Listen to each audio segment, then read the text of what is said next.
Who are you? How did you know about it?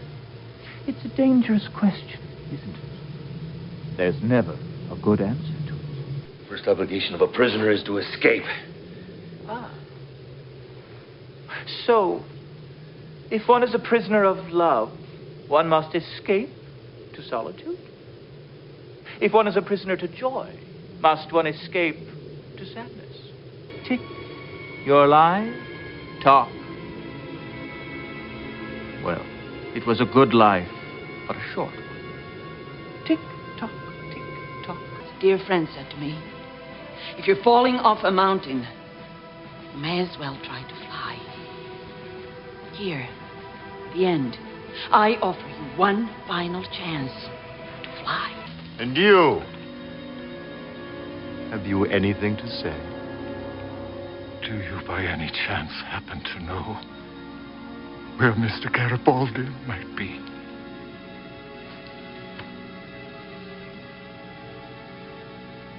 Who? Jakar's desperate mission His reward for his capture. leaves him at the mercy of his enemy. You will be tortured for a very long time. On an all-new Babylon 5. You have transmissions holding. Patch incoming signal. Full audio and video decode. Purple files accessed. What you are about to see has never been shown to anyone outside the Great Council.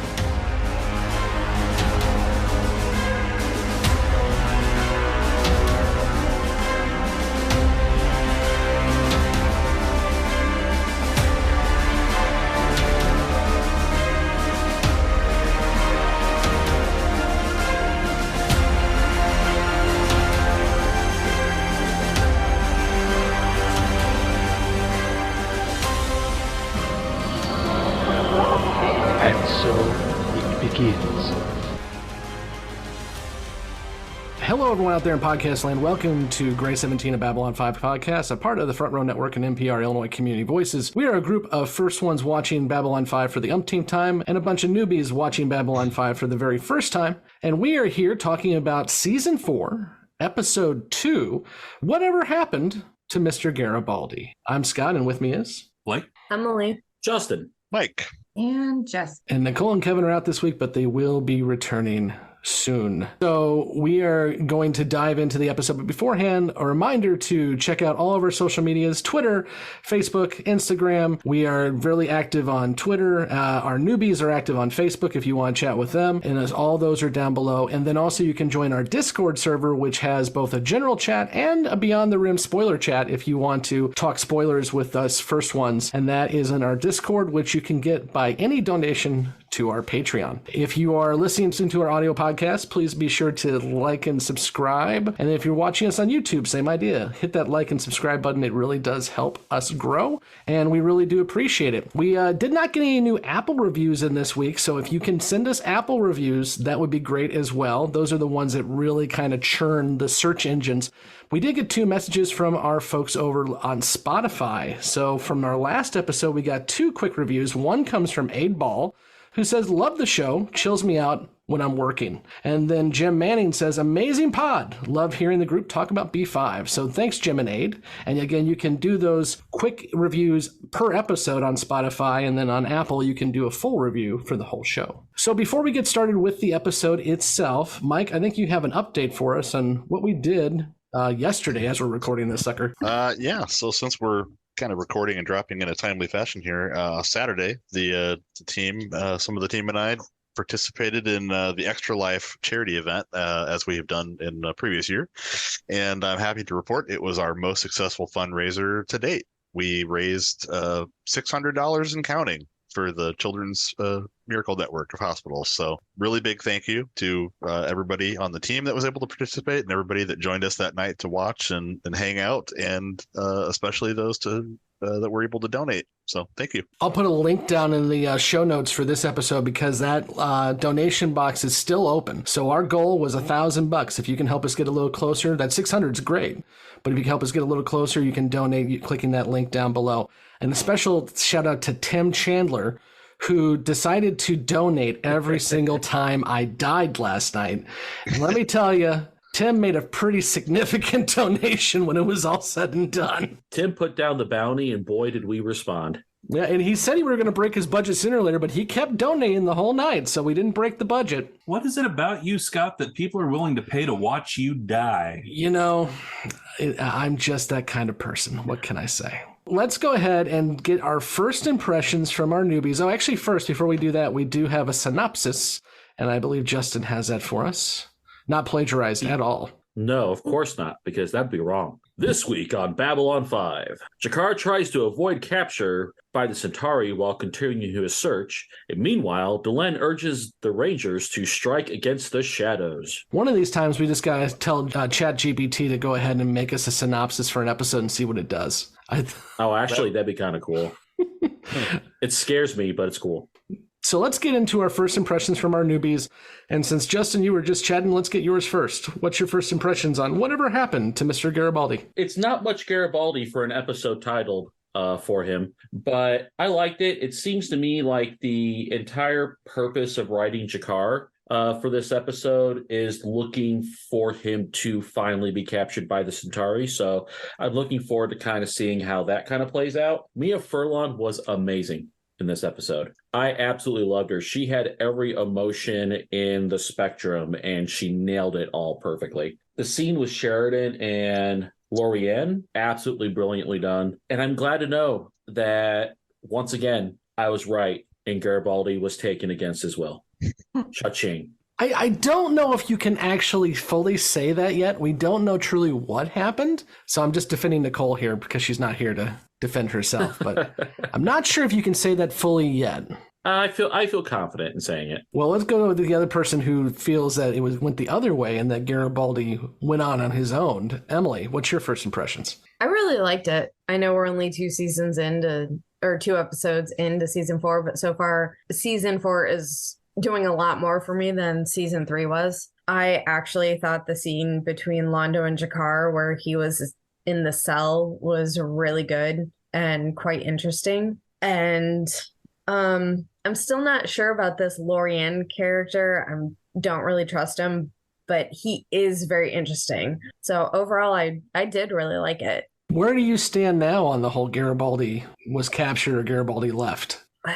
I mean, either way, he was captured by the shadows. Even if he left the station in the fighter voluntarily, they captured him while he was in it. But it said while he was on patrol. So that sounds like it was either part of the job because he was patrolling outside Babylon 5, or he went out on his own to patrol and was then captured. So I'm really just trying to milk this debate for as long as humanly possible. Yeah, I know you are. And I am really not feeling it, but I'll play along. Jessi, first impressions. I enjoyed the episode. I have finally gotten to the point where it's starting to piss me off that you can't continue watching. That's happened the last couple times. You know, sometimes we have episodes that we're like, I can wait. And then the last 2 episodes have been like, okay, I feel like I need to watch right now. Fuck Scott's rules. Let's do it. But I didn't. I'm waiting. I'll probably watch it tonight and then watch it again next week. But no, I enjoyed it. I enjoyed the scene between G'Kar and Londo. I was thinking during that scene, for the entire season 1, we were like, oh, well, we hope that, Londo turns it around and shows his true human side. And that's the vibe I got during that conversation today. So it was a good episode. I really enjoyed it. Justin brought the exact same thing last week, and I told him the same thing I'm going to tell you. Remember in season 1 where I kept saying it's going to be serialized? Trust me. Mm-hmm. And no one believed me? Here we are. Yeah. It's good. It's good times. Let's go to our first ones. Mike, first impressions. So I missed being on the pod for Hour of the Wolf, but these episodes kind of go hand in hand for me, and I really enjoy them. I think they're really good at setting up a lot of suspense for the rest of season 4, and in particular, I feel like this episode, not just the Londo and G'Kar scene, but I feel like this episode has a lot of really amazing acting moments from a lot of different characters.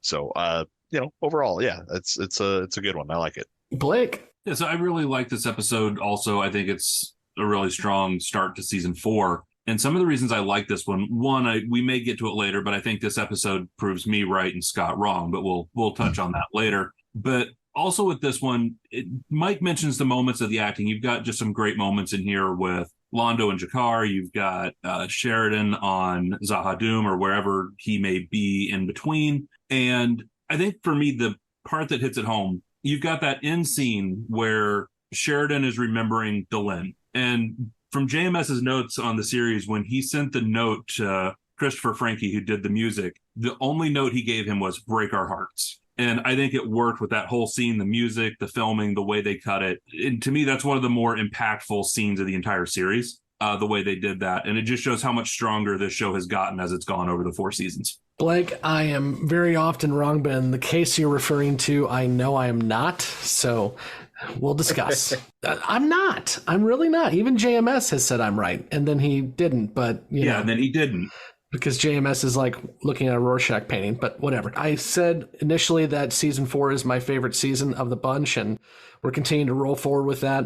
Like Jessi, I love the fact that this is serialized now. I mean, we've gotten to a point where we actually have, for the first 2 episodes at least, an introduction from another cast member, because we have to be told what's going on, because it's moving at such a clip that you need to know episode to episode what happened last episode. So it's definitely serialized television when serialized television really truly didn't exist. And this is what's defining the game that I think is going to lead to your Battlestar Galacticas and your Losts and your Game of Thrones and all of that. This is opening up the floodgates, and it's season 4 that really truly does that, at least for me. So I'm looking forward to having the conversation. I agree, whenever you put Londo and Jakar into a room together, you get really good stuff. And I also love the interaction between Lorianne and Sheridan and that conversation that really gets philosophical. So I'm looking forward to having that conversation too. So where do we want to begin? Nicole's not here to start us out in a direction. I know, she always has her hand raised. She always does. And she's not here today. All right, let's do Londo and Jakar. Let's do it. The Centauri Empire. Yeah. I thought it was just so interesting to watch the scene where they bring Jakar in, because Captain Crazy Pants Emperor is all like, look, I have a gift for you. And I mean, you kind of know who it's going to be. But the look on Londo's face almost has that like, oh shit quality. Like, this isn't good. I am not happy about this. And we know him and Jakar have not gotten along. They have shit going on between them. But his reaction to seeing him like captured was not entirely what I would have expected.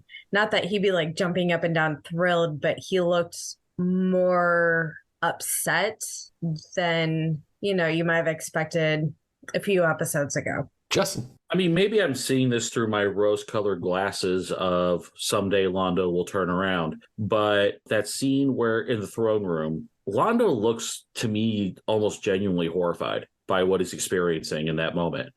Because he's also like horrified by Cartage's antics anyway. But then the fact that there's Jakar, the one Narn he has a very close personal connection to, whether good or not, it's still somebody that he knows on a personal level. And just seeing him brought like that, just the look of disgust on his face is what I kind of noticed. And just the flash forward to the scene in the prison cell where Londo genuinely looks like he's apologetic for Jakar's situation. It really looks like that Londo is making an effort to be genuine and concerning to Jakar's condition, but at the same time, he's also kind of being still a little bit conniving, because he says, well, yeah, you're going to go through a lot of torture, you're going to go through a lot of horrible things, but I want you to help me take out the Emperor. And I don't know, I don't buy Londo's promise that he's going to free Narn if Jakar helps him depose the Emperor. So it's kind of, there's some good flashes, but then some flashes of, to quote Nicole, he's still acting shady. So you don't think when Londo gave his word that it meant what he says it means? I want to believe it, but I'm not convinced. Okay.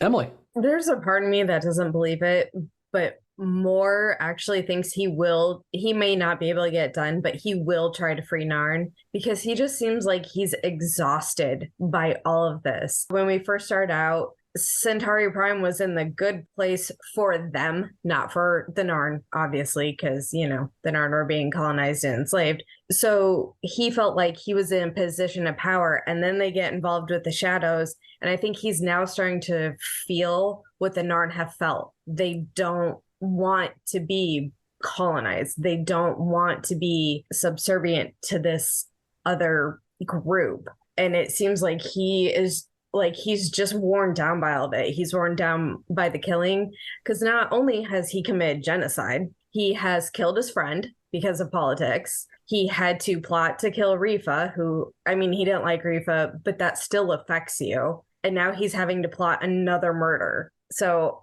I think he may actually do his best to free Narn because he just doesn't want to deal with it anymore. And it's too much. Jessi. I think, maybe I'm going to be naive here, but I think he is going to uphold his word. I think that, of a lot of things that Londo has going against him, I think that that's one thing that, especially if G'Kar helps him get rid of the Emperor, I think he will. I hope he'll uphold that. Justin. Yeah, I see your points, and they're well received. It's Londo may be many things, but a liar was never really one of them in a whole lot of situations. But do you think, and I guess I'll kind of pose this out to the group, do you think that Londo is really regretting all of his decisions? Like, is he helping? Will he free Narn out of remorse is almost kind of what I guess I'm asking, because I want to believe he will. But then, like I said, I'm still not 100% convinced that he will actually do it. Yeah, I don't know if he'd do it out of remorse. I feel like it'd be more just out of wanting to be done with the situation more than anything else, because it seems to just be weighing more heavily on him than I think even he expected. I don't think if he had expected to be in this position, I don't think he would have done what he did. He definitely expected to be in a better position. So I think all the consequences of everything are just more than he wants to deal with or can deal with. We'll see. So I guess just more opportunism than anything. A little bit, yeah. Yeah, because I think if it was going to be remorse, he would have done it. If there was remorse there, he's had plenty of opportunity to do so, but has yet to do so. Mike. So I guess I'm less convinced that Londo is tired and done with killing so much. As it is, it's just the difference between. I think he's definitely stressed out by his position being placed so close to the Emperor. He's a very different Londo now, living under the thumb of the deranged lunatic on the throne. So there's that component to it, but I think the whole thing has a lot more to do with the scale of the situation. I think it's one of these things where it's one thing when you're standing on a spaceship looking out a window and watching big rocks being thrown at a planet, and part of you knows what's happening, but it's indirect and distant. Whereas when they bring G'Kar in, he flat out says, he's to G'Kar later, he's like, you and I have never been friends, but I know what they're gonna do to you. And you can't, with any kind of conscience, whether you're friendly with somebody or not, you can't look at another person in the face and know oh, I know who you are, and I feel nothing about what I know is going to happen to you. Yeah, not only does he know what's going to happen, now everyone does, because we all heard exactly what the Centauri do. I'm thinking Braveheart with G'Kar. Mm-hmm. But yeah, I'm hedging my conversation here based on the fact that obviously I've seen what happens after this, but I think based on what you all have seen, you're all making very good points in the fact that Londo has told us since the gathering that he wants Centauri Prime to be an empire again. He said, we no longer want to be a tourist attraction open 9 to 5 for the Earthlings. We want to be an empire. And he knows that Cartagia cannot bring Centauri Prime to the greatness that it is. In fact, he's now got shadow ships on the planet, and that's not good. So I'm pretty sure Londo is still thinking singular-minded that he is trying to protect his people, his empire, and right now G'Kar gives him an opening to do that. Mm-hmm. With being on planet. Emily, you brought up the scene. At least I think it was Emily who brought up the scene. I love that scene with Londo and Cartagia, because it says so much about both of them. And actually, there's a little bit in behind the scenes with that scene. So JMS wrote it in a particular way. And actually, before I even say this, I want to hear from the newbies on this. How do you feel Londo handled that before Jakar comes in? And Londo comes in and Cartagia says, well, maybe I'll just kill you. And Londo responds. How do you all feel about that scene? That was the kiss ass scene. Bullshit. Emily says bullshit. What? How much? Why? No, like his response, because you know it is bullshit, and he is telling him whatever that dude wants to hear, and it was A+ work. Okay, like, I got you. Could kill me, but you'd be killing part of the Emperor, and like that's not a good idea. You know, a piece of you is in my soul. I was so impressed by just the level of what can we pull out of the ass and save our ass at the same time, and it was great. Jessi? I agree. It's finessing the Emperor. It's playing to his ego. It's learning how to make the words work with what the Emperor needs to hear. I mean, it's just, what do you need? I can learn to like readjust. I know he didn't believe or mean a single fucking thing he said, but he knows what to say so that he's not going to get himself in trouble. Justin? One thing I love about the writing with how JMS writes the Centauri is the parallels to the Roman Empire are fascinating. The fact that Londo would have to stand there in front of the Emperor and basically kiss his ass for no other reason than just to please the Emperor.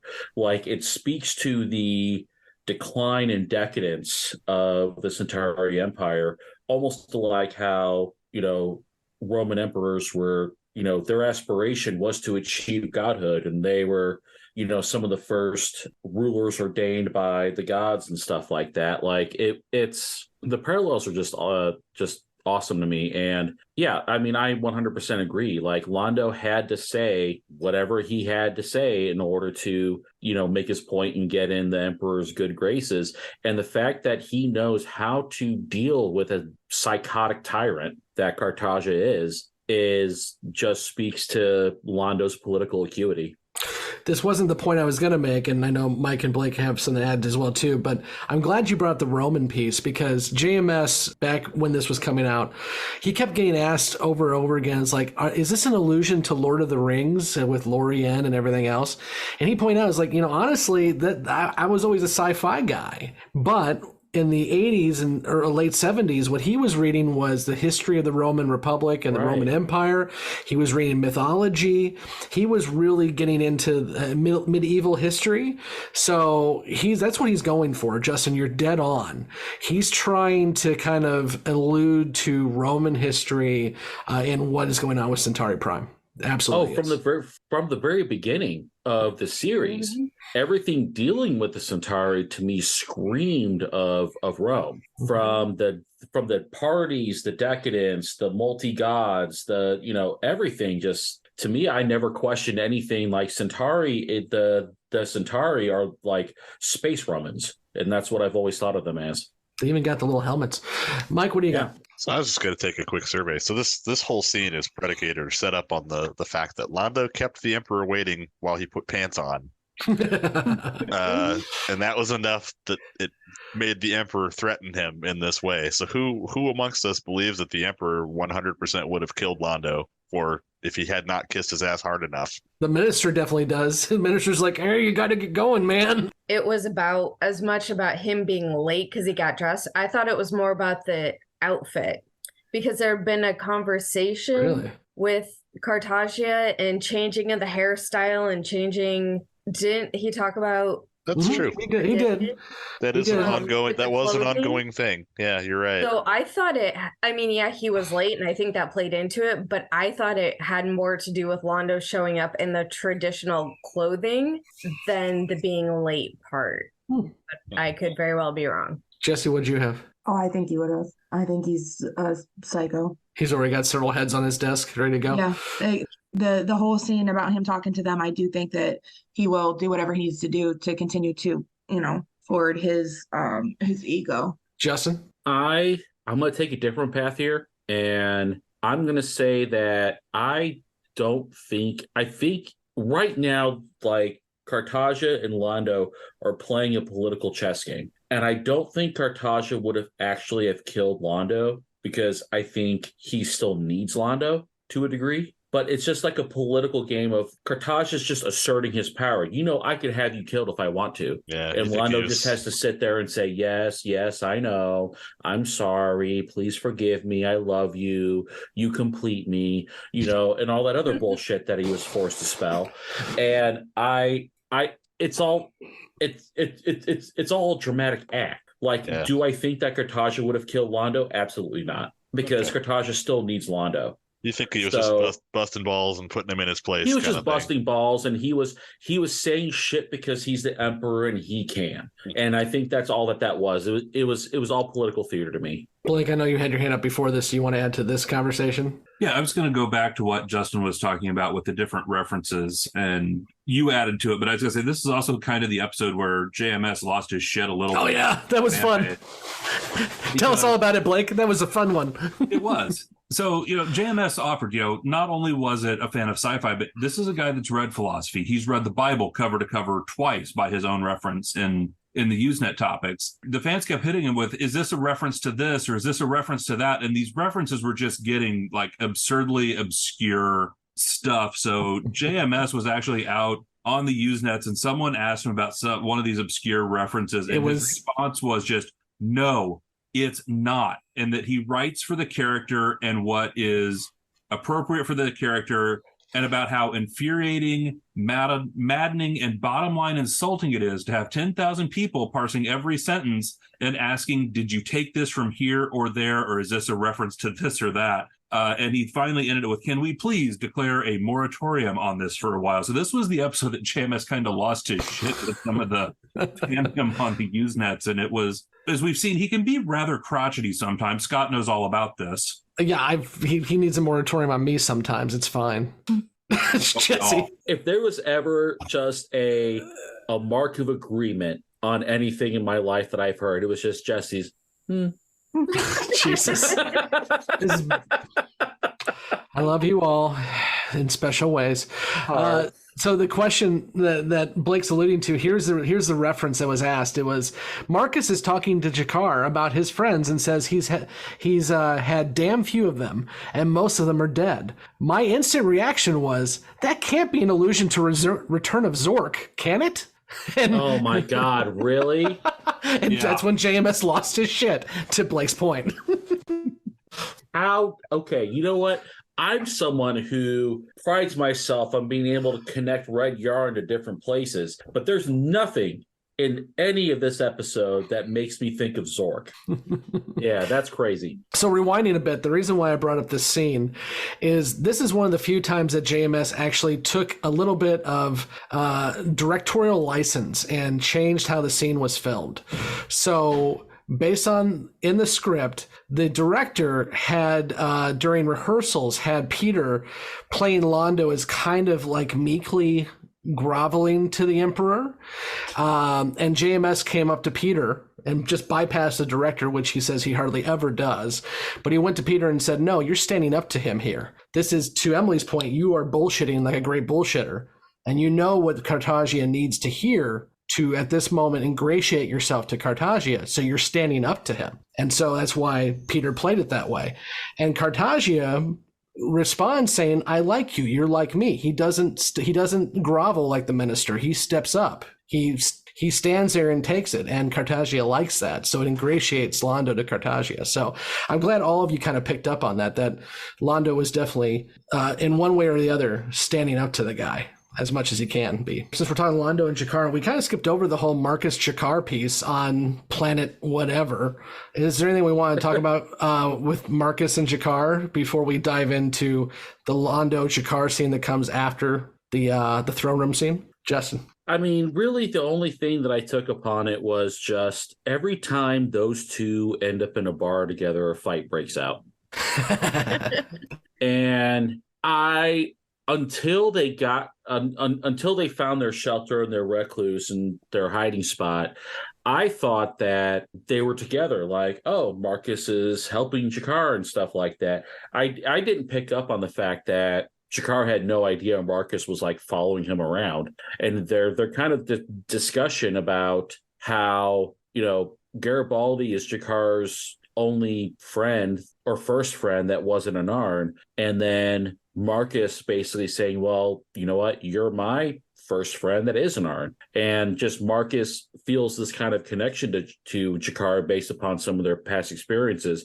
I thought it was kind of cool. And I'm actually glad like Marcus is actually back. Like we really didn't see him in the season premiere at all. And then finally, then he's back and he's, doing some stuff again. So I'm glad to kind of see him around. But it just felt, the whole thing with like Jakar's search for Garibaldi to me just feels like a convenient plot point for how Jakar gets captured. But I don't dislike it. Like, I think it's cool, but I'm like, okay, this is why this is all going on, because now they're going to set this up for JMS needed to get to the point to where Jakar is captured and being held prisoner on Centauri Prime. And then like the whole Jakar's search for Garibaldi and I owe him a life debt or whatever he wants to call it, was just feeder for that. But I'm very curious and I can't wait to see how that all progresses. Emily. When the first fight scene broke out, I did think they were together as well. I was like, oh, are they doing this together? Because that would be interesting. But, they seem to like a good fight. So it kind of made sense. And then when they had the discussion that Marcus had tried to find him, I was like, wait, what? And I'm kind of confused on why Marcus was trying to find Jakar. Like, is he actually trying to find Jakar because he's worried about him? Is he trying to find Jakar because he's worried about Jakar and Garibaldi? Is he getting bored because he doesn't have much else to do on B5, so he's looking for a good bar fight? Because, that seems to be what he enjoys doing. I guess I'm confused about what the actual reasoning is for him following Jakar and on Jakar's mission to find Garibaldi. Blake? For me, this scene also has a great example of where JMS can take these really serious and kind of heavy episodes and just throw in those little moments of humor. You've got Marcus and Jakar in their little hideout, and Jakar plays with the staff a little bit, the extendable pike, stands up and Marcus tells him, push the button. He does it. And you just hear that cat screech as soon as the thing extends out and knocks the boxes over. And you've just got Jakar there. I like this. So just that little humorous moment amongst the rest of what was a rather serious episode. JMS was asked if he was the one who put the cat sound in there. And he said, yes, cats are always good for humor. At least they didn't shoot one like in Boondock Saints. I don't know. That pike is pretty fast moving. Well, that cat did not survive the pike. Yeah, we never saw the cat. Let's fast forward now past the throne room and talk about Londo and Jakar in the cell and what's discussed there, because I think that's a monumental scene, at least in my opinion, between these two characters. The last time these two were together in a room, it was on an elevator and they wanted to kill each other. And this is a little different now. Like I said earlier, but whenever you put those two people into a room together, magic happens. It was really touching, but at the same time, I'm not 100% sure they're not that far off from where they were when they were in the elevator. It's yes, they may still want to kill each other, but it's going to be a lot more. Right now, they're a lot more toned down, and it's definitely Londo speaking from a position of power. So it's I don't know. I really think that they're coming to an understanding. Because remember, like early in the series, they really didn't like each other. But then that brief moment before Jakar realized that what Londo was involved in the shadows and what he was about to do, there was almost, for a very brief moment, like a touch of understanding between them when they're sitting at that bar together. And then everything else happened. And I think maybe they're finally getting back to that point where we don't have to like each other to work together and understand each other. I really hope that everything that was promised in that scene comes to fruition, but I still can't get myself to honestly believe it yet. Emily? I mean, it was an amazing scene, but I was really questioning why Londo was explaining how they would finally kill Jakar. Why was he telling him that? Was that some sort of like psychological game? Because to sit there and tell someone, I know exactly what they're going to do, and this is what they're going to do to you. I mean, that's going to fuck them up. If you know that's what the plan is, that you're going to be strapped to a table and gutted while you might still be alive. I mean, that's really going to do something to you. I mean, it's almost a threat, isn't it? It's like this, like you either work with me or this is what's going to happen. Right. So I was kind of feeling like maybe that's what he was doing. I think he's. I'm gonna be, as much as I've bashed Londo over the past couple of years as he's kind of taken his turn, I think this is Londo just genuinely being, for lack of a better term, a human being and saying, "Look, man." He even says it. I mean, if you just wanted to kill yourself, I would have done it quickly for you and, done it, painlessly. Now you've decided to walk into the throne room in chains, and now this is what's going to happen. So I think part of it is, to Mike's point, I think he's trying to say, you need to work with me so this doesn't happen. But I think he's just being honest with him and saying, you're a man who wants to know what you're getting into. You're a man of action. You've always had been. And I'm going to tell you exactly what's next. And because he didn't seem to enjoy telling. No, I don't know. He didn't see. It's not like he took pleasure in it. So I was like, I don't really think this is so much a mind game, but it still kind of felt that way. Well, and G'Kar even asked, do you feel good about that? And he's like, no, I wouldn't wish this on anybody. Yeah. Justin, what you got? I think some of it's mental preparation, because Londo has this objective in mind of being able to use G'Kar to help depose Cartagia. So he's saying, hey, look, dude, shit's going to get real. It's going to get bad. You're going to go through a lot of bad stuff, but I promise you on the end, it'll be worth it. If you can just help me do this thing. So he was describing everything in detail, just so I think that G'Kar can get in a mental space to where he can be prepared and knows what's coming. So maybe he can handle it better and be able to survive it to the point to where then he can help Londo. That's a good point, Justin, because Londo says, too, you're going to have to deal with a lot of shit before we get to a point where we can execute whatever this plan is. You're going to be shit's tortured. Gonna suck. Shit's going to suck for a while, and you just have to bear it and get to it, and then I promise you it'll be worth it in the end. So I think that was kind of Londo's reasoning for telling him how bad it's going to get, just so G'Kar can put himself in the right mind frame. Emily? For the scene that we've seen in the future where G'Kar, they're both old, Londo's Emperor, and G'Kar comes out and they strangle each other. G'Kar has an eye patch, so assuming there's either severe damage to the eye or he lost his eye, and I was wondering if this is when it happens, if that's part of the torture process that he's gonna have to go through to help Londo get rid of Cartagia so he can maybe have Narn free eventually. He actually gets it scratched out by a cat. It's really anticlimactic. Cats are always humorous. Himself in the face with a pike. That's not a cat. That's not a cat. We already saw that happen in the one with Exogenesis. The guy smacks himself in the face with a pike. We've already seen this. Two things I have on this scene. And first off, Justin, I'm going to play you and start connecting some red wire here. Right. And you actually mentioned that this episode's called Whatever Happened to Mr. Garibaldi, and he's only in it for 2 minutes.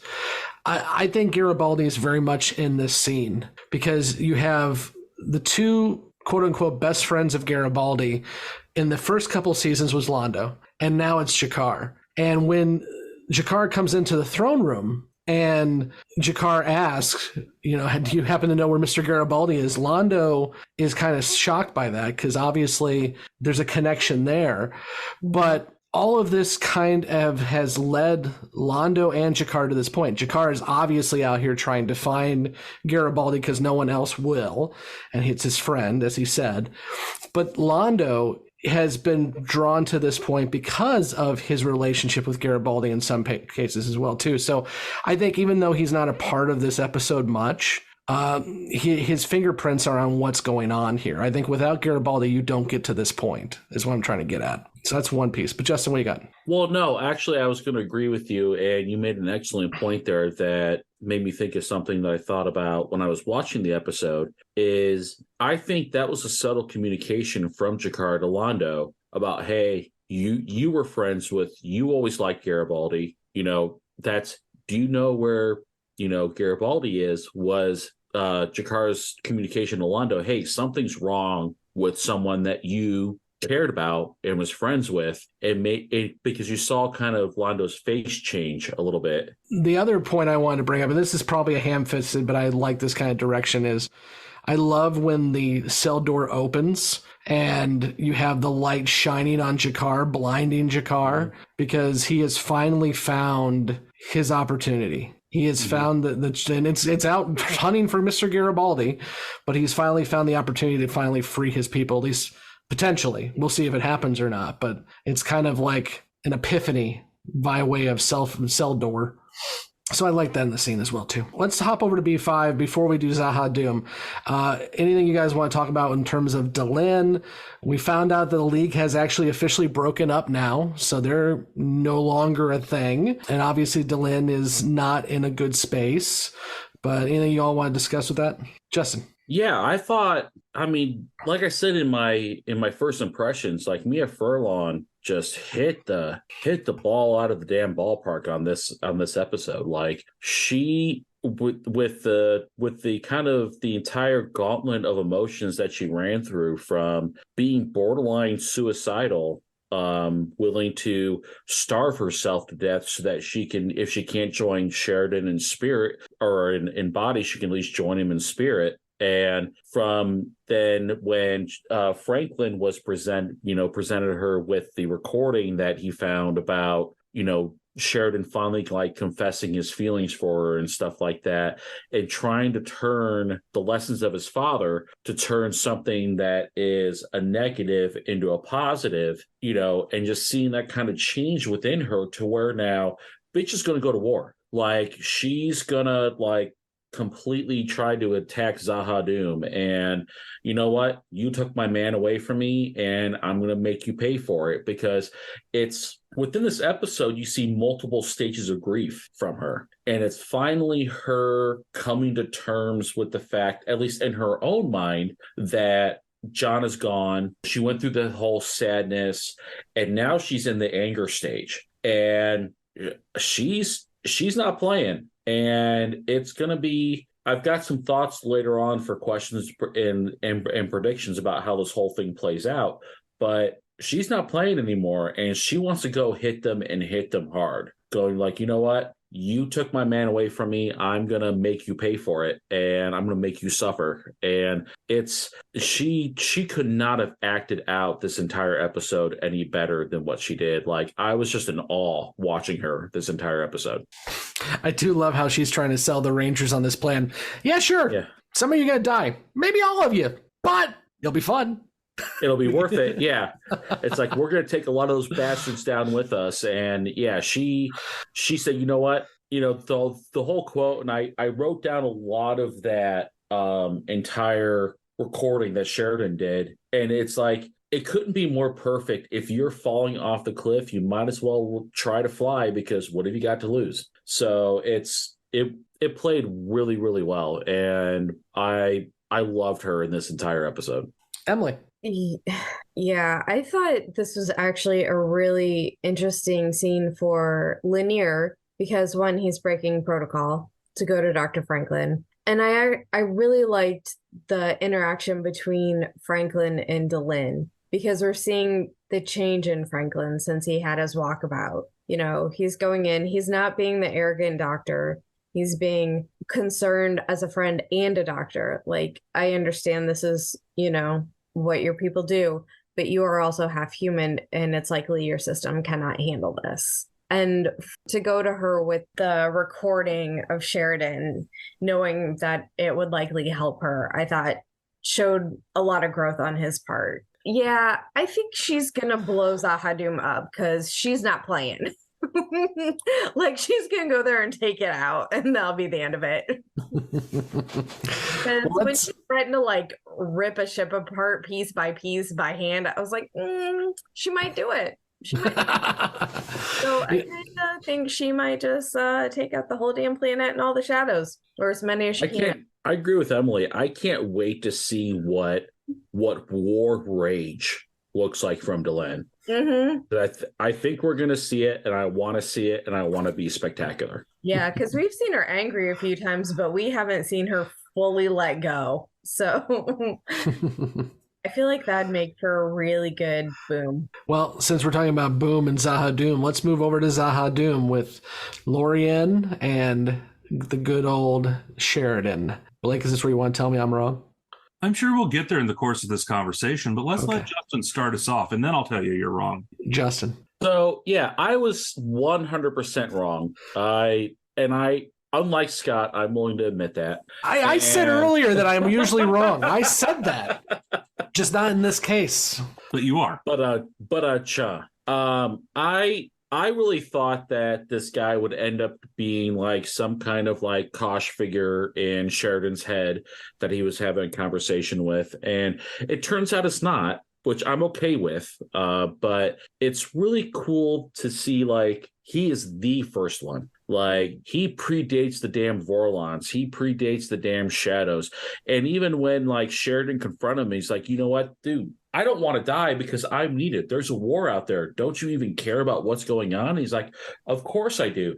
It pains me to see my children fighting or something like that, something to that effect. Mm-hmm. But, I still don't know if like he's still there in person or if like how Lorien says, this is all playing out within a fraction of a second. You're 1 second from Tick, and you're 1 second from Talk. Like you're right in between this weird parallel-ish universe of between life and death, and this is where you have to make a decision which way you're going to go. And it was, the philosophical ramifications of like that entire sequence of scenes is fascinating. How do you embrace death? How do you accept death? And I think it was brilliantly written and brilliantly done. And even though, Lorien is not a Vorlon or not Kosh as I expected him to be, but Lorien even identified, you've got a little piece of a Vorlon inside you and stuff like that. It's like, I can kind of sense that. So there's just so much to unpack. So I'll let somebody else talk for a second. Blake? So there is a debate that has raged for 30 years amongst Babylon 5 fans. And to clarify, JMS has given contradictory statements on this. He's told Scott he's right, while simultaneously then later saying, no, he wasn't. So there's multiple perspectives on this, but let's remember back to the vision that Sheridan had when Kosh was in his head. And one of the things in there was the man in the middle is looking for you. And there's been this debate over who is the man in the middle. Now, Scott and JMS at some point has said it was the character Justin from Zahadum as the man in the middle. Myself and others, though, say that Lorien fits better because he's between the Tick and the Talk. He says he's been waiting for someone to get that far. And then there's that question he asks, because you have the two questions that the Vorlons and the Shadows ask. The Vorlons ask, who are you and what do you want? And what do you want? But then there's the question that's the balance that Lorien asks, why are you here? There's the third question that balances in the middle. So just out of curiosity, we have only two newbies left here at the moment, but which argument do the two of you think might be the better case for the man in the middle? Can I defend my middle management? Yeah, can I defend myself first, prosecutor? Yeah. Can I? Before you go to the jury? Okay, so first off, the prophecy wasn't the man in the middle is waiting for you. It is the man in the middle is looking for you. Lorien has been waiting for someone to show up. He hasn't been looking. He's been hanging out wherever he's hanging out. The prophecy dealt more with the shadows, and everything in that prophecy had to do with the shadows. Along with that, it has what they discussed with the prophecy was that it's a yin to a yang. Lorien isn't a yin to Sheridan's yang. Justin and the shadows were and still are. Along with that, to what JMS has said, JMS back in the 90s did say that flat out the man in the middle is Justin. He said that in the Usenets. Now, later on, he's kind of hedged his bets and everything else after people have debated it. And I did ask him on Twitter a while back, and he initially said, yeah, man in the middle was Justin. And then he replied saying, but it's open to interpretation and everything is blah, blah, blah. So he never actually said Lorien's the man in the middle. He said it's open to your interpretation. But I still think that prophecy is over. We dealt with it with the Shadows and Justin. We're now moving into something else with Lorien. So I think we're just trying to extend the man in the middle past where it's lived out its shelf life. So that's my thought. But I also added that the part of Kosh that's in Sheridan told him to jump. And Kosh is who gave him that vision in the first place. And Lorien admits he knew Kosh. Kosh would have known he was there. But was he looking for him? Kosh was definitely, and I agree with you on this now. I think Kosh definitely said jump because he knew Lorien was down there. But I don't think A and B are correlated. So newbies, you've heard both sides. To the jury. You go first. Well, and I said on our Beyond the Rim last week, this is the conversation that's launched 1,000 Reddit posts. So no matter what you all say, it still won't be answered. I also really like that there are two of you, and you are very possibly going to tie. Mike, that's where you come in. I feel like I've stated my opinion Beyond the Rim. So. Well, but now you can state it now in the open. I think his opinion last week was he wants to watch the debate. Or was that Kevin? Maybe Kevin wanted to watch the debate. One of the two did. I can't remember which one now. So, Justin, Emily, is it Justin or is it Lorien? Oh, shit. Emily, do you have an answer yet? Because I like Blake's point, and it is fairly convincing, but I still think it's Justin. So let's recap here. I like everything Blake said, but he's wrong. That's why, yeah, I'm not. There's those trust issues again. Look, those trust issues always come out somehow, some way. So just, it is what it is. Yeah. I mean, I argue Justin wasn't really Sheridan's equal either, though, because he was the middle. There's nothing that indicated that Justin was leading the Shadows, that he was nothing more than just another meat puppet of the Shadows. I can flip that on its head, though. Is Lorien Sheridan's equal? The dude is a big glowing ball of plasma. But he's got a lot more shit in his sleeve than Justin did. Being a Justin, we're pretty intelligent people.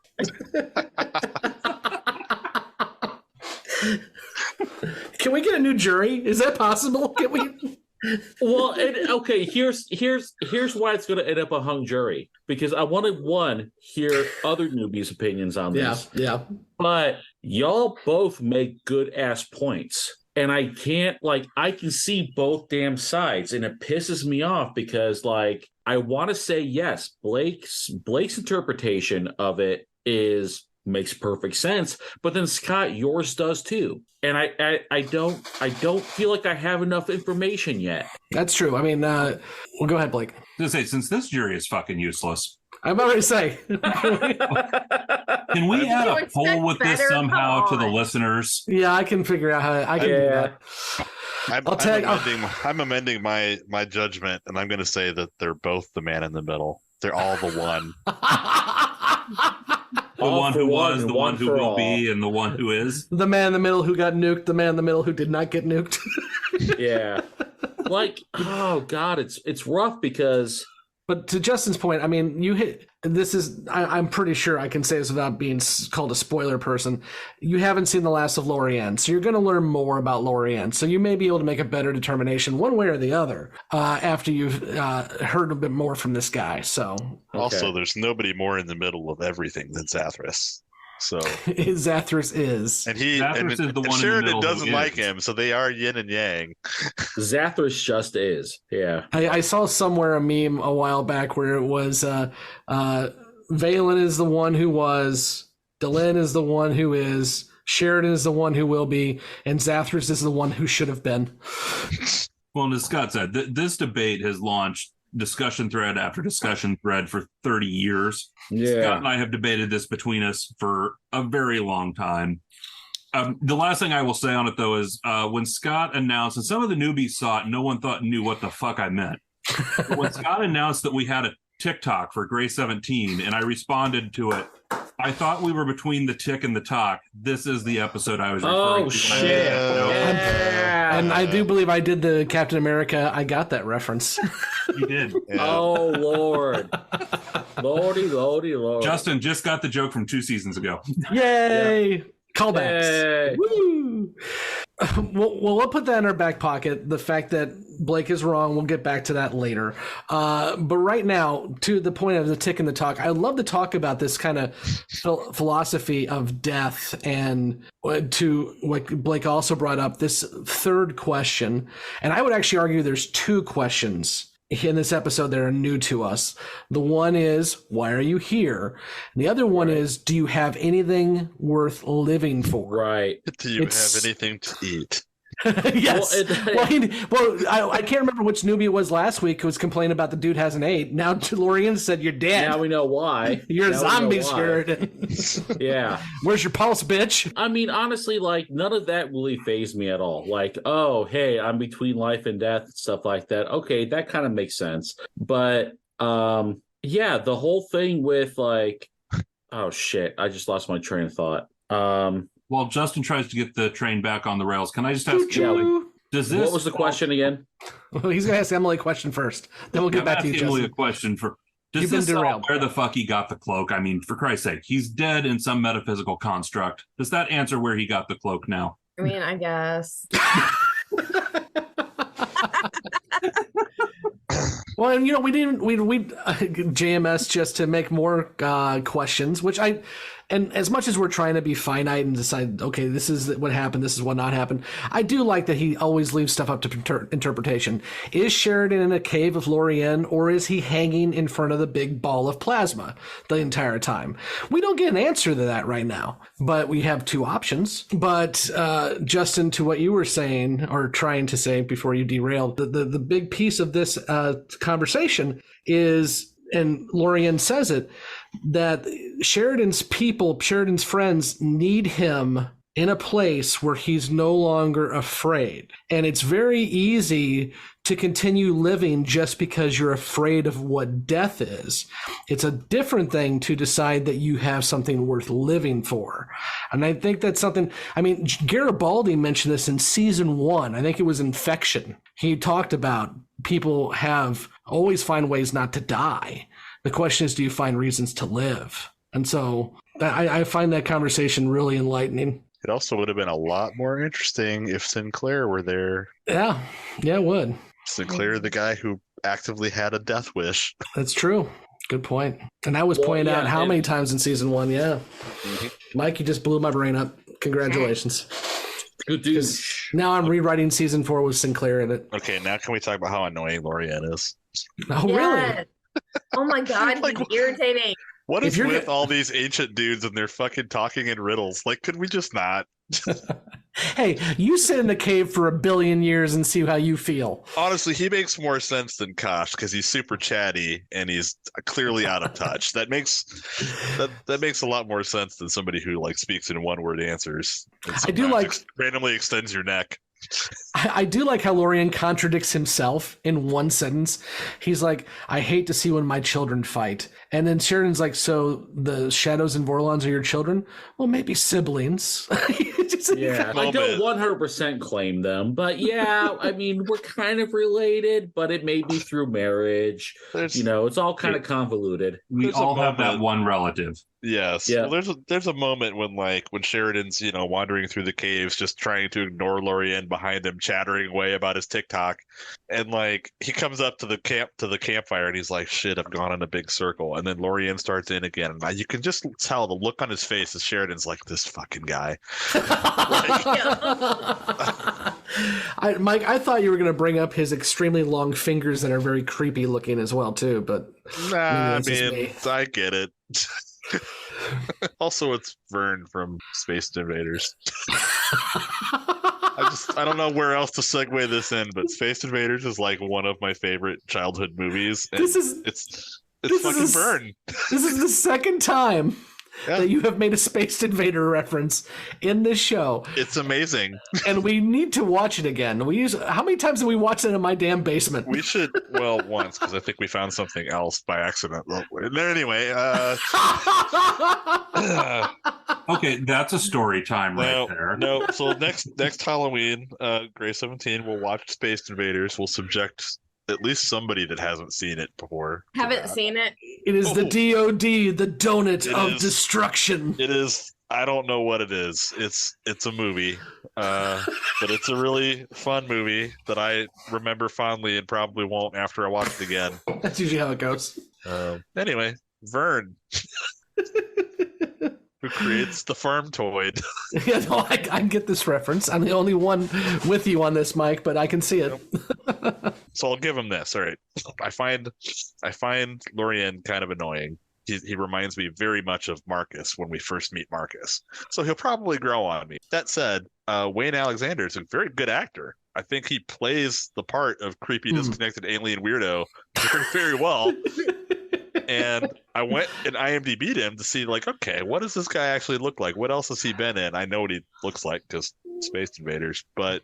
Well, and he was Jack in Inquisitor, comes the Inquisitor. Oh, yes. Was that the same guy? That's Wayne Alexander. That was the other reference. You're right. Oh my God. Okay, that's incredible. Now my mind is blown because if you go to IMDb, there's like the only photo of him is Lorien. That's it. No, Wayne Alexander plays almost every alien on the show at least once, but he was also the one human character he played was Jack the Ripper. So. Oh, okay. Well, it makes sense. He's a good actor. Mm-hmm. Yes, you're between tick and dog. I, for one, look forward to watching Space Invaders again. Excellent. Oh, so Justin has seen it. Yes. Excellent. Blake's like, I have no fucking clue. I love the fact that I tried to get into a deep conversation about what it is to live without the fear of death, and we moved into Space Invaders. This is this podcast in a nutshell. It's 10:30 at night. We can't do that.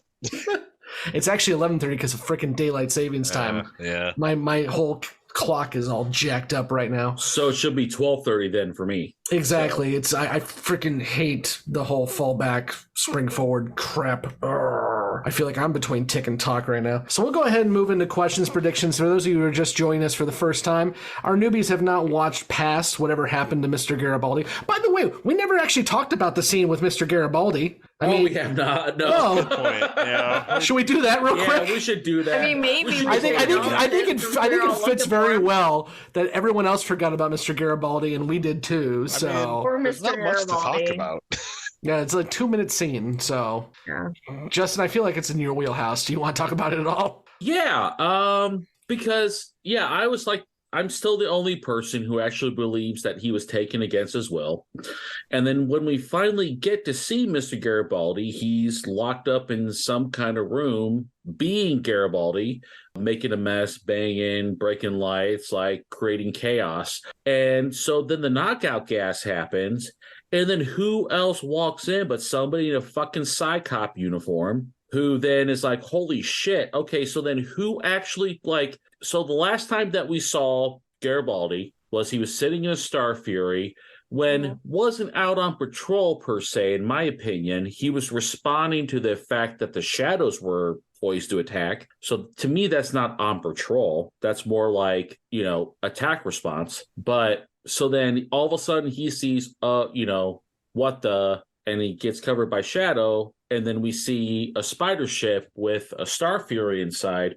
Well, then all of a sudden he ends up in a Psycor lockup area. And we found out his Star Fury was found floating out in the middle of nowhere and sold out in the middle of nowhere, where then it was salvaged, and that's how Jakar ended up getting to this like seedy little bar that he was at, because it was the serial numbers of like the Mopar or Chevrolet parts were like lining up together. That was actually a prop from Buckaroo Banzai, by the way. Really, was it? Yeah. Oh, that's funny. That's really funny.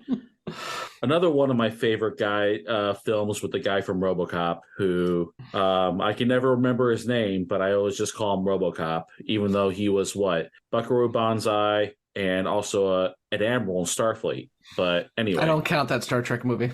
Although I he did play the crazy terrorist in Terra Prime, which is Enterprise's true series finale. Oh, yeah, you're right.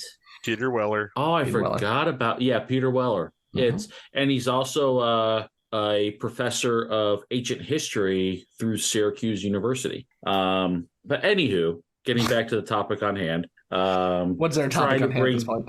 Yeah, trying to bring this train wreck back on the rails. Oh shit, I completely lost my train of thought again. It's still derailed. It derailed. Emily, what do you got? Many deaths, very sad. So, was the person talking to Garibaldi while he was Morden? Because it sounded like Morden to me. This is something that's annoyed the crap out of me for 30 years because I don't know. They don't give like a credit to who's speaking, but that sure as shit sounds like Ed Wasser, doesn't it? Yeah, it does. It does. That Morden? Like, what in the hell is happening here? I mean, it did, but he wasn't wearing his cloak. But it's just his voice. All you hear is his voice. And just because he's the one talking to him doesn't mean he's going to be the one entering the cell if he's still healing from going boom and Zaha. Yeah. His Dark Jedi cloak, yeah.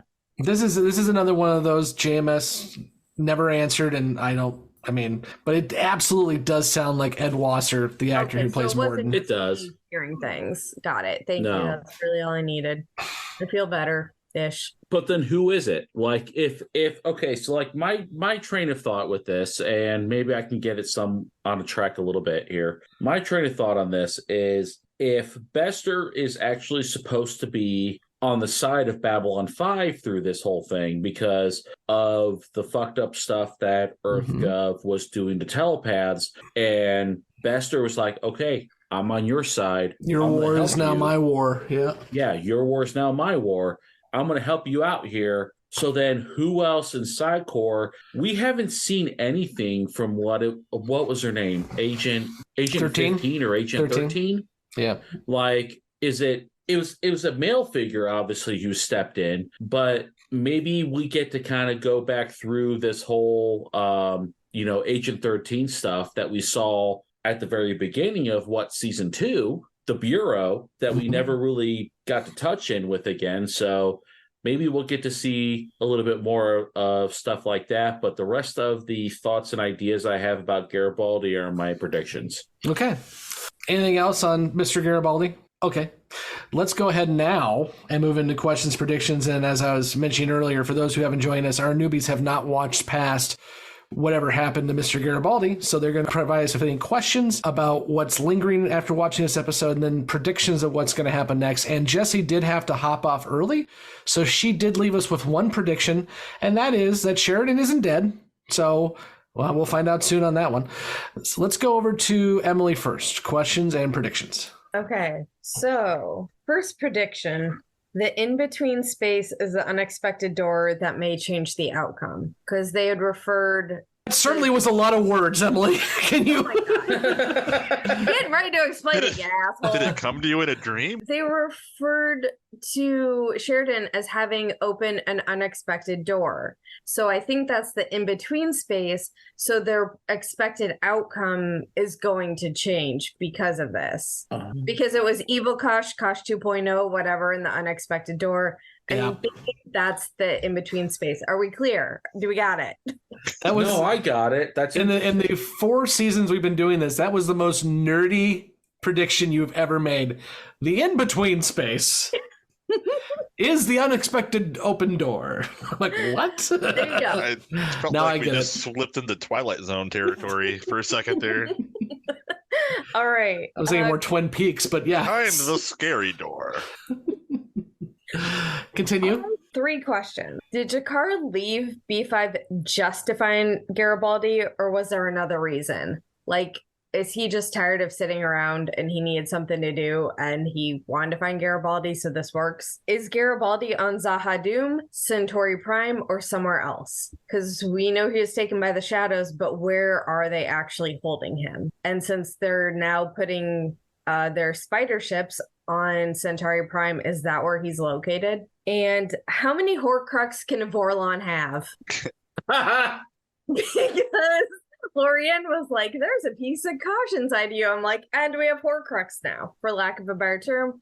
I know there's issues with J.K. Rowling, but I don't know what else to call it.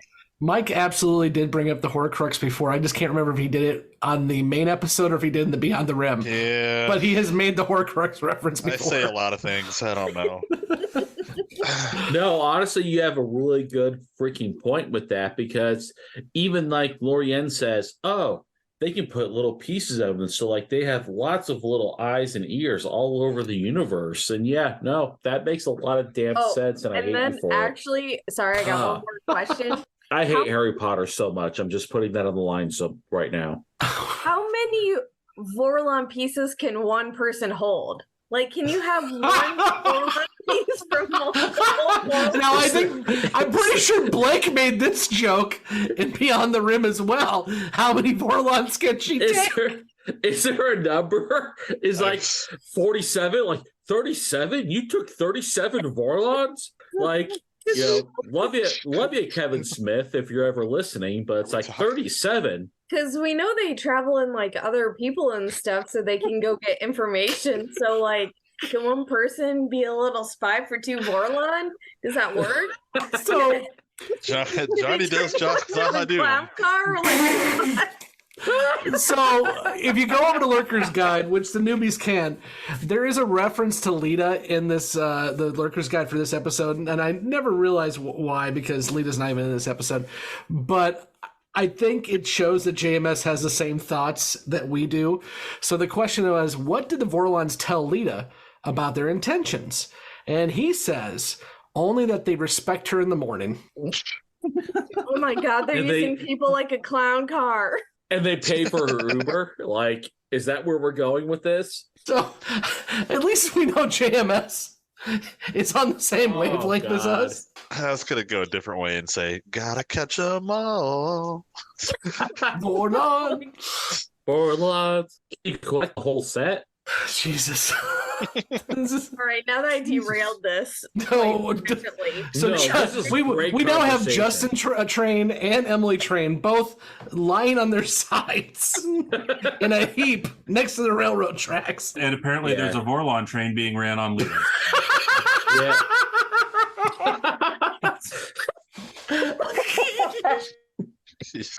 Oh my God.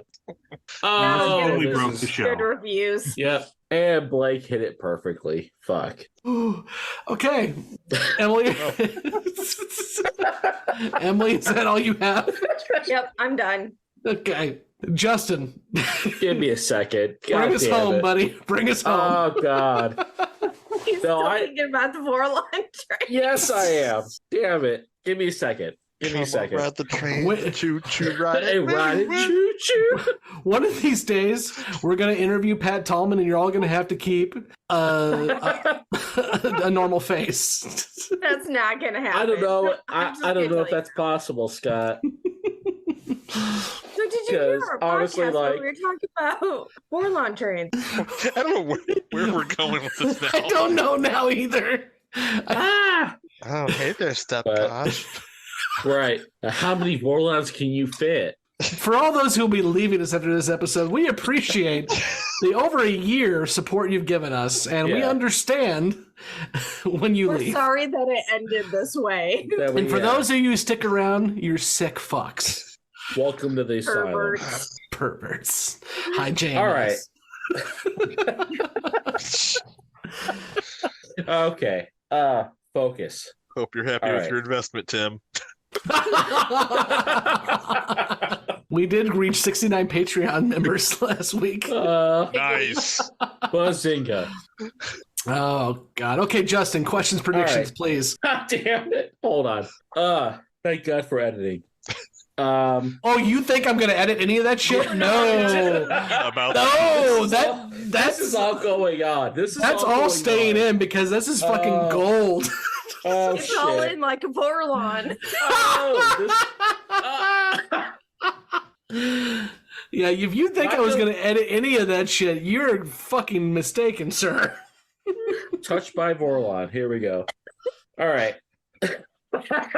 All right. Question 1. Why does Psy-Corps have Garibaldi, and for what purpose? Question number 2. how does Sheridan get the fuck out of Zahamdu? And does he wait for the whole White Star Armada to show up before he actually gets off planet? Because they're on their way. Can you imagine, though, if Delenn has finally come to the conclusion that they killed her man? Okay, she's come to that realization, which is why she's now taking the entire White Star fleet to their front door. Can you just imagine that she starts bombing the shit out of it before Sheridan gets off Zahadum? I think that's actually, and hold on, this is going to factor in here in a minute. Okay, go ahead. How many other races will join the strike? Because they made a point of reaching out to some of the other friendlier races from the now defunct League of Unaligned Worlds to try and get additional ships to join in the fight. So I'm curious how many more join in, if any. How does Londo's plan shake down? Like, you know, we all know the road to hell is paved with good intentions. So how does Londo's plan of trying to remove the psychotic emperor actually shake down? And then prediction 1, I still am not convinced, but I think Londo will betray Jakar after taking down Cartagia. Prediction number 2, Garibaldi is going to be a programmed sleeper agent for Psycor. I think that's why Psycor has him, so that they can program him to be like a sleeper spy agent on Babylon 5. And then, where the hell's Bester? And I want to know, like, shouldn't he know that they captured Garibaldi? And if Bester is indeed on their side, he should be able to help them. And why is Bester not helping him? So that's kind of like questions and predictions kind of merged into one, like gelatinous mass. We'll go ahead and leave it here for our newbies. They will be exited out the airlock, and then after our credits, we'll come back with Mike, Blake, and I and answer these questions and predictions in Beyond the Rim. So until next week when we discuss the summoning, I have been Scott, and with me has been Blake, Emily, Justin, Mike, and fucking Jessi. Remember to like, subscribe, follow on your podcast app of choice or on YouTube. And please join the conversation on Facebook, Twitter, Instagram, as well as on our Patreon Discord if you can come over there. And I didn't mention this at the front end, but thank you to all of our Grey Council members on Patreon, our producers, who are all listed in the show notes below. We do really appreciate everything you've done. And a final thank you to everyone who has donated to our Extra Life campaign. It was a fun night last night when we recorded, so the Saturday, and it's just amazing to see how much you all have supported this effort. Last year, Mike and I, we were doing the math, and we raised $250. This year, we raised $600, and it's still open. So I think it's amazing what's been able to be done by this crowd in just a few short years. So we really do appreciate it. And we'll see you all next week. Bye. Choo-choo, motherfucker. Thank you for listening to Grey 17, a Babylon 5 podcast. You can find all the places to listen to and watch this podcast at anchor.fm/Grey17podcast or youtube.com at Grey17podcast. We want to hear from you, so join the conversation at Facebook, Twitter, Instagram, YouTube, or Patreon. Be sure to subscribe and leave a review where you are listening to or watching this podcast. Grey 17 is not affiliated with, and the podcast has not been prepared, approved, or licensed by Warner Brothers or any other owners of the Babylon 5 copyright. All clips included in this podcast are the intellectual property of the respective copyright holders. They are included here for purpose of review, and no infringement is intended. The opening and closing themes are available from Falling Matter on YouTube. And what's out there? The rim, And beyond that? the truth.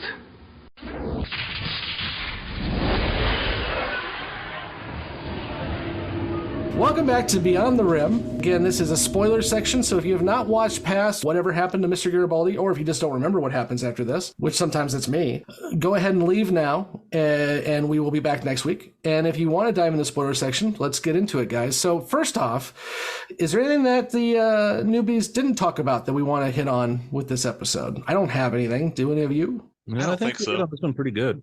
Yeah, we almost missed the actual Mr. Garibaldi.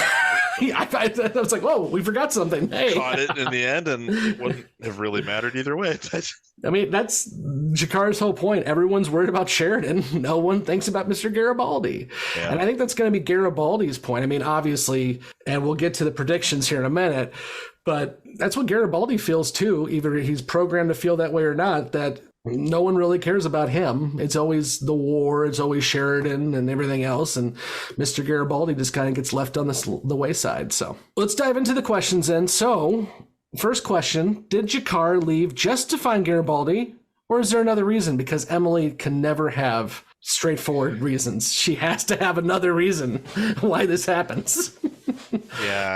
Yes, he left just to find Garibaldi. I know. Jakar is a man of action. Throughout the entire show, he's always looking for what's next. If it's whatever's gonna be, he has to be involved. Like, he has to get pressed to take Sanctuary on B5 because he really wants to go back to Narn and lead the rebellion, and he knows he's gonna die, but he doesn't care. And I think this is one of those parts where there's a lull, nothing's happening. The shadows have been nuked, but no one knows what's going to happen yet. I mean, even we see Franklin talking about where we're just kind of waiting to see what happens next. I think Jakar just couldn't wait. He had to go find something to do. I think it makes sense. I think he has a friend who's missing. No one else seems to be doing anything about anything, so he's just going to go. Yeah, although there is a parallel between this and the previous kind of fake plot line they dangled in front of him regarding Nataf. When somebody that's close to him is in danger, he goes. That's And he pointed out to Marcus that it's his fight, no one else's. And he probably saved Marcus's life there because the Centauri weren't coming for him. They were coming for Jakar. And I think Marcus would have just been laid out and left for dead. So, well, and even going back, though, with Jakar and Garibaldi was when Jakar was trying to get weapons for Narn, and Garibaldi sat down and asked him, "Are you doing this?" And Jakar said, "Yeah." And Garibaldi gave him contacts and ways to get the weapons and stuff he needed, and it was because you didn't lie to me. Yes. Jakar owes Garibaldi, and they became friends through the process of even when Garibaldi arrested Jakar and had him imprisoned after the assault on Londo. I think that is the moment even Jakar credits is that's what changed him. And he owes Garibaldi for that. Very much so. That makes good sense. So talking about Mr. Garibaldi, is Garibaldi on Zahadum, Centauri Prime, or somewhere else?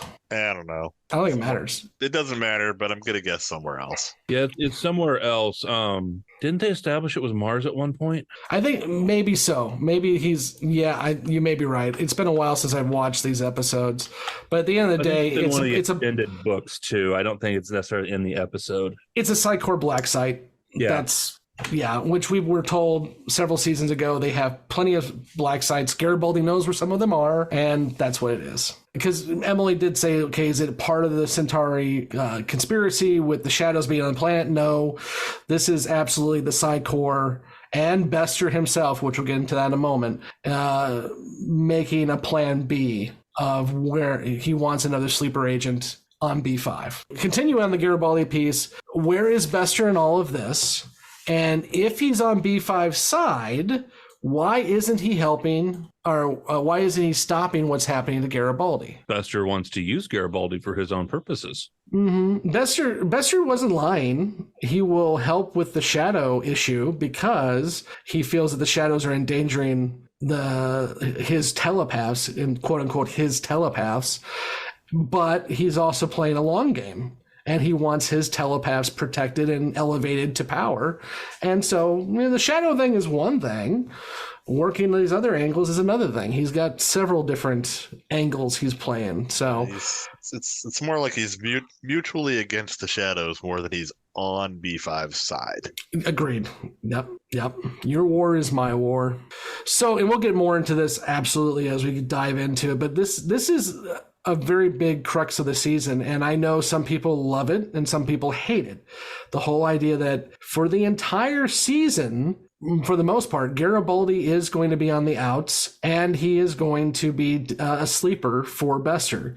And that's an interesting take for the character. I'll be looking forward to seeing what the newbies think about this as we move forward, because first it'll be, why is Garibaldi being a dick? And then we'll find out what's happening to him, and then we'll get that scene with Bester and Garibaldi in the train car, and it'll be interesting what the newbies say. It's going to be a fun season. So let's go over to Zahadum. How does Sheridan get off of Zahadum? Well, there's going to be this movie called Star Trek V where God needs a starship. I mean, do we ever actually find out how they got off? Because like they just show up, right? Yeah, because basically there's a mysterious ship that approaches B5. So somewhere Lorian either wills himself a ship or has a first one shuttle laying around. Well, I mean, Lorian never actually says he's in prison on Zahadum. He's just hanging out there, and that's why the shadows keep coming back, because they're coming back to hang out with their buddy, their friend. And they kind of address it even, don't they? Like, doesn't Sheridan ask him, "Don't you have a way out of here?" And doesn't he say something stupid like, "Maybe"? Because you love Lorian's doublespeak all the time. Maybe I do, maybe I don't. Yeah, Sheridan does. I think that's what Lorian was trying to do throughout this episode, was trying to get Sheridan to realize there's another alternative. Because he's telling Sheridan, you have to give in to death. You have to give in. You have to just sacrifice yourself to talk. And then finally Sheridan's like, isn't there another option? And then Lorian starts saying, well, maybe there is. If you have something worth living for, and I do have a Cadillac down the street, we can hop it and we'll be fine. Oh, and here comes where we fell off the rails, kids. How many Horcruxes can a Vorlon have? I don't know. Wow. Kosh is only in one person. And Lita says she does not have Kosh. So Sheridan has Kosh, and we will find out what happens with Kosh down the road. And Blake, you alluded to this a few episodes ago. We're going to have a good old knockdown, drag-down outfight with Kosh and All-Kosh at the very end. So dealing with Zahadum some more. How many other races will join the strike on Zahadum? They don't really get to go to have that strike on Zahadum. But to their point, we're going to see several episodes of Marcus and Ivanova trying to get the first ones on board. We're going to see the League get kind of dragooned into helping here and there. But this also happens after the Shadow War is over as well.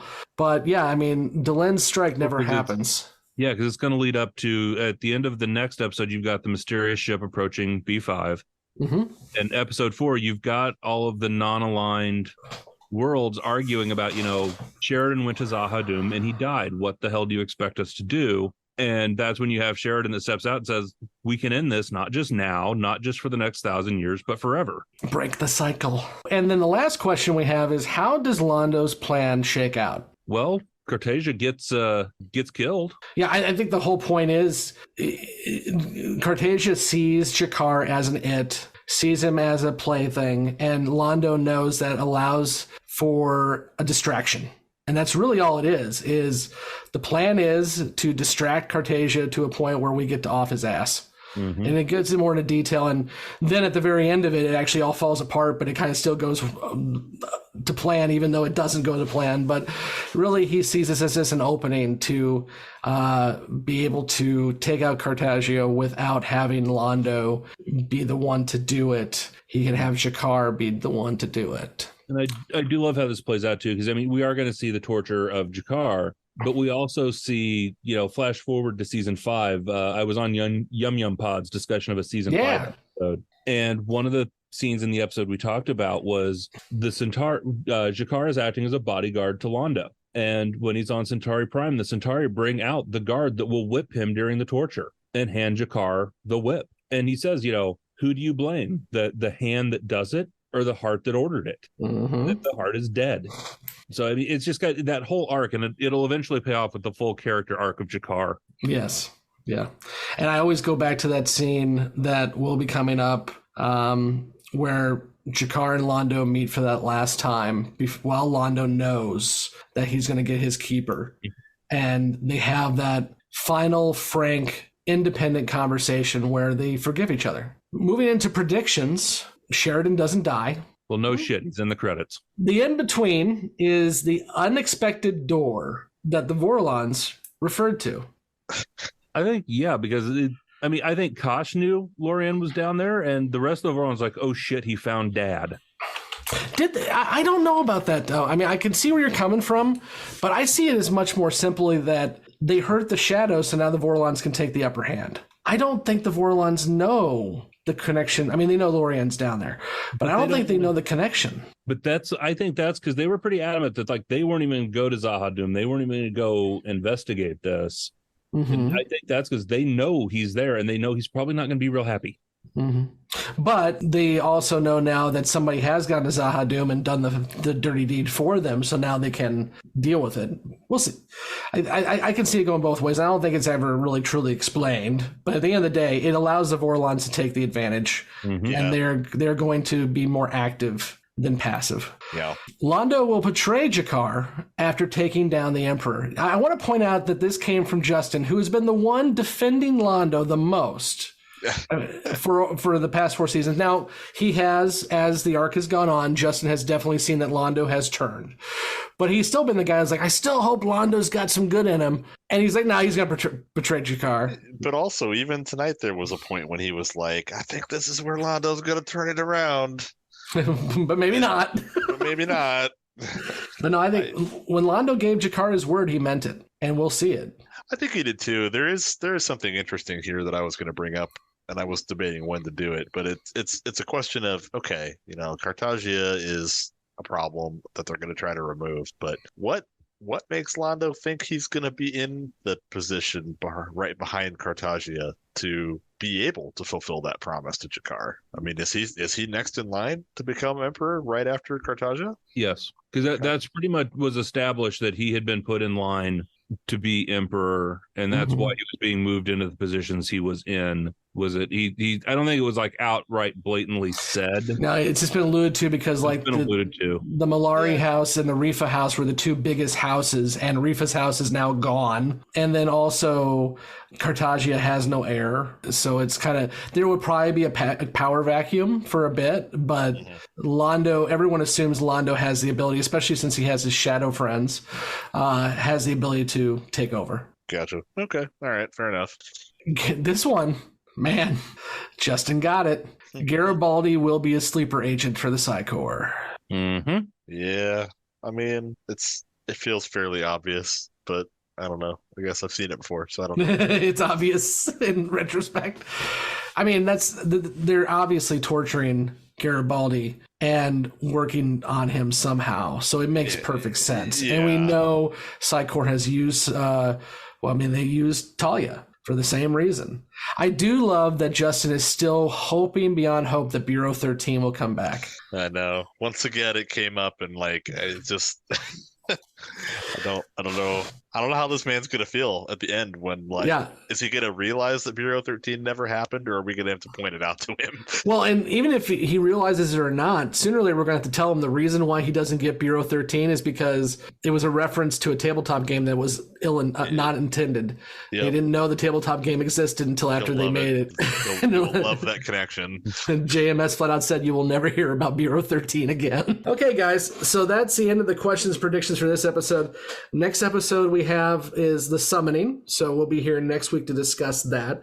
Really do appreciate all of you continuing to join us on this journey as we continue to dive into season 4, which I think is going to be really exciting for the newbies and for us as we keep going. So again, please be sure to like, subscribe, follow, and then join us in the conversation. All the links are down below, and there is the link to our Extra Life donation page. So if you can help us continue to grow that donation for the Children's Miracle Network for this year, please feel free to do that as well. And we'll be back with you next week. So I've been Scott, and with me has been Blake and Mike. Have a good one. See ya. All right. Okay. All righty then. Drive me, you press.